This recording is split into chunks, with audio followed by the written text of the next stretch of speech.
Hi hello ನಮಸ್ತೆ, ನಾನು ರಾಜು. ಅಷ್ಟೇ ನೀವು ನೋಡ್ತಿದ್ದೀರಾ centre point Kannada YouTube channel.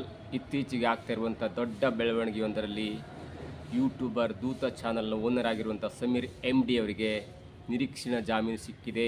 ಅಷ್ಟರ ಮಟ್ಟಿಗೆ ಇವತ್ತು ಬಂಧನವಾಗಬೇಕಿದ್ದಂಥ MD ಸಮೀರ್ ಅವರು ನಿರೀಕ್ಷಣಾ ಜಾಮೀನು ಸಿಕ್ಕಿದ್ದರಿಂದ ಸ್ವಲ್ಪ ಬಂಧನದ ಭೀತಿಯಿಂದ ಪಾರಾಗಿದ್ದಾರೆ. ಇನ್ನು ಮುಂದೆ ಬೇರೆ ಬೇರೆ ಪ್ರಕರಣಗಳಲ್ಲಿ ಪೊಲೀಸರು ಅವರನ್ನು ಬಂಧಿಸುವ ಸಾಧ್ಯತೆ ಕೂಡ ಇದೆ.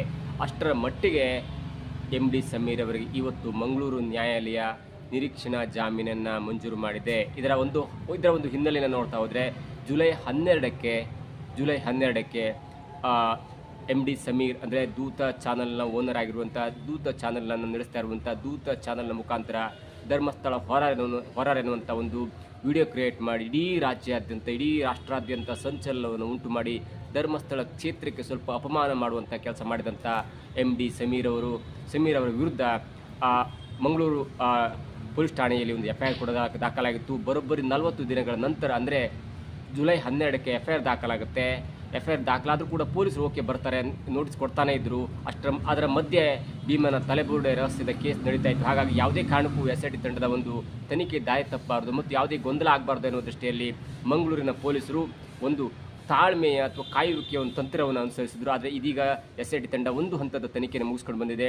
ಧರ್ಮಸ್ಥಳ ಅಕ್ಕಪಕ್ಕ ಆದಂಥ ಅಸಹಜ ಸಾವುಗಳ ಪ್ರಕರಣಕ್ಕೆ ಭೀಮ ಹೇಳಿದ ರೀತಿಯಲ್ಲಿ 300-400 ಶವಗಳು ಸಿಗದ ಕಾರಣ, ಕೇವಲ ಸ್ಪಾಟ್ ನಂಬರ್ 6ರಲ್ಲಿ ಮಾತ್ರ ಶವ ಸಿಕ್ಕ ಕಾರಣ SIT ತನಿಖೆ ಒಂದು ಹಂತಕ್ಕೆ ಮುಗಿಯುವ ಹಂತದಲ್ಲಿದೆ. FSL ರಿಪೋರ್ಟ್ ಬಂದ ನಂತರ ಸಂಪೂರ್ಣ ವರದಿ ಗೃಹ ಸಚಿವರಿಗೆ ಅದು ತಲುಪಿಸಿದೆ. ಆ ನಿಟ್ಟಿನಲ್ಲಿ ಯಾವಾಗ SIT ತಂಡ ಸಮಾಧಿ ಆಗುವಂಥ ಕೆಲಸ ಮುಗಿಸುವಂಥ ಹಂತಕ್ಕೆ ಬಂತಲ್ಲ, ಆಗ ಪೊಲೀಸರು ಕೂಡ ಎಚ್ಚೆತ್ತುಕೊಂಡು ಈಗಾಗಲೇ ದಾಖಲಾಗಿದ್ದಂಥ FIR ಆಗಿರ್ಬೋದು, ಅಂದರೆ ತಿಮ್ಮರೊಡೆಯರ್ ವಿರುದ್ಧ FIR ಕೂಡ ದಾಖಲಾಗಿತ್ತು. ಅದು ಕೆಲ ದಿನಗಳ ಹಿಂದೆ, ಅದಾದ ನಂತರ ಈ ಹಿಂದೆ 40 ದಿನಗಳ ಹಿಂದೆ ದಾಖಲಾಗಿದ್ದಂಥ ಒಂದು FIRನ ತ್ವರಿತಗತಿಯಲ್ಲಿ ಇತ್ಯರ್ಥ ಮಾಡಬೇಕೆನ್ನೋ ಕಾರಣಕ್ಕಾಗಿ ಸದ್ಯದಲ್ಲಿ ಒಂದು ನೋಟಿಸನ್ನು ಕೊಟ್ಟಿದ್ದರು. ಅದಾದ ನಂತರ ಇದೀಗ ಅವ್ರನ್ನ ಬಂಧನ ಮಾಡಲಿಕ್ಕೆ ಕೂಡ ಹೊರಟಿದ್ರು.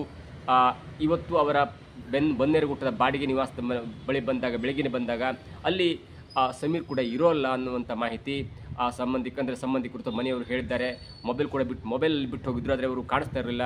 ಅದಾದ ನಂತರ ಅವರು ನಾಪತ್ತೆಯಾಗಿದ್ದಾರೆ, ಎಸ್ಕೇಪ್ ಆಗಿದ್ದಾರೆ ಅನ್ನುವಂಥ ಮಾಹಿತಿ ಕೂಡ ಸಿಗ್ತಾ ಇತ್ತು ಮತ್ತು ಸುದ್ದಿಗಳು ಪ್ರಸಾರವಾಗಿದ್ದು. ಆದರೆ ಅವರು ನಿನ್ನೆ ಒಂದು ನಿರೀಕ್ಷಣಾ ಜಾಮೀನಿಗೆ ಮಂಗಳೂರು ನ್ಯಾಯಾಲಯದಲ್ಲಿ ಒಂದು ಅರ್ಜಿಯನ್ನು ಹಾಕಿದ್ರು. ಅಂದರೆ ಆಂಟಿಸಿಪೇಟರಿ ಬೇಲಿಗೆ ಬಂಧನಕ್ಕೂ ಮೊದಲು ಆಂಟಿಸಿಪೇಟರಿ ಬೇಲಿಗೆ ಒಂದು ಮನವಿಯನ್ನು ಹಾಕಿದ್ರು. ಅದರ ಇತ್ಯರ್ಥ ಇವತ್ತು 4:15 ಆಗಬೇಕಿತ್ತು.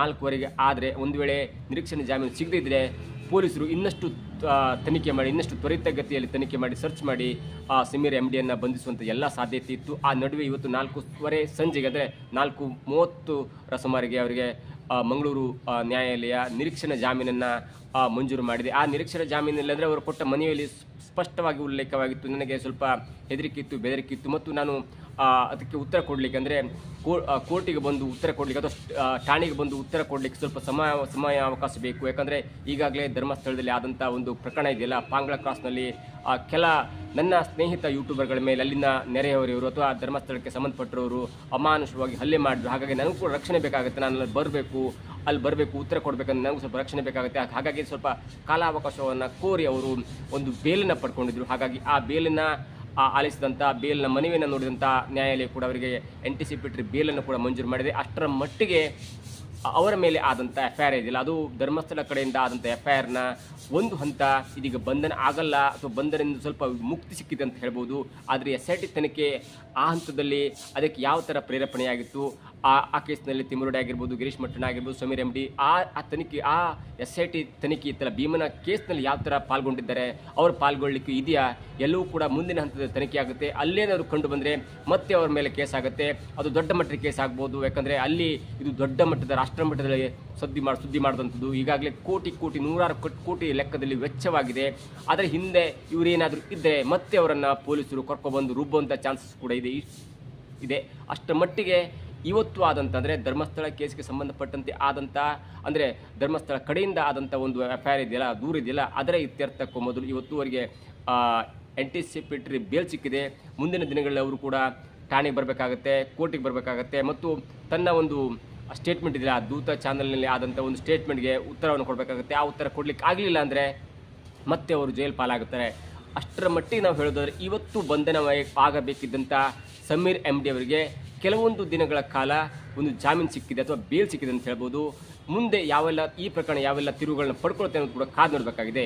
ಇದಾಗುತ್ತೆ ಇವತ್ತಿನ ವಿಶೇಷ. ನೋಡ್ತಾ ಇರಿ centre point Kannada YouTube channel.